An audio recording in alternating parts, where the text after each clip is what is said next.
করে আল্লাহ তাআলা যদি আমাদেরকে বেগম জিয়াকে আমাদের মধ্যে ফিরিয়ে দেয়, সেই দোয়া আমরা করব। রব্বুল আলামিন, তুমি তো এক ও অদ্বিতীয়, তুমি ছাড়া তো কোনো মাবুদ নাই। আমরা কার কাছে, তুমি ছাড়া কার কাছে ফরিয়াদ করব?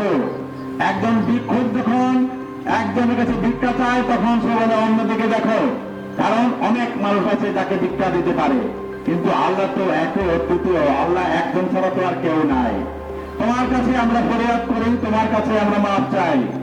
আমাদের জীবনের সমস্ত গুনাহ, আমাদের সমস্ত অপরাধ তুমি ক্ষমা করতে পারো, এই জন্য তো তোমাকে কারো কাছে জবাবদিহি করতে হবে না।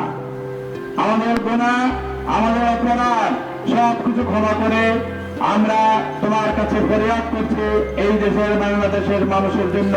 এই মানুষটিকে আমাদের মধ্যে সুস্থ করে ফিরিয়ে দাও। এই ফরিয়াদ করে আজকে আমি আমাদের এই দোয়ার অনুষ্ঠান শেষ করলাম। এখন আজকে আপনাদেরকে প্রত্যেককে আমাদের ফ্যাক্টরির পক্ষ থেকে তোবারক দেওয়া হবে। সঙ্গে বসবাস করতেছি, আমার সঙ্গে বসা আয় আল্লাহ বন্ধু একটি সন্তান, আয় আল্লাহ গণমানুষের বন্ধু, আয় আল্লাহ বীর মুক্তিযোদ্ধা জনাব কাজী মনিরুজ্জামান সাহেব, আয় আল্লাহ অত্যন্ত হৃদয়গ্রাহী মানুষ। এই মানুষটা যুদ্ধের সময় স্বাধীনতার জন্য যুদ্ধ করেছে। রব্বুল আলামিন, এই মানুষটিকে আমি জীবনে হায়াত দান করে বসবাস করতেছি।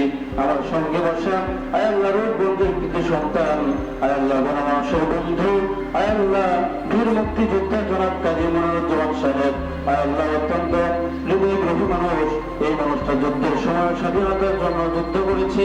রব্বুল আলামিন, এই মানুষটিকে আমি জীবনে হায়াত দান করে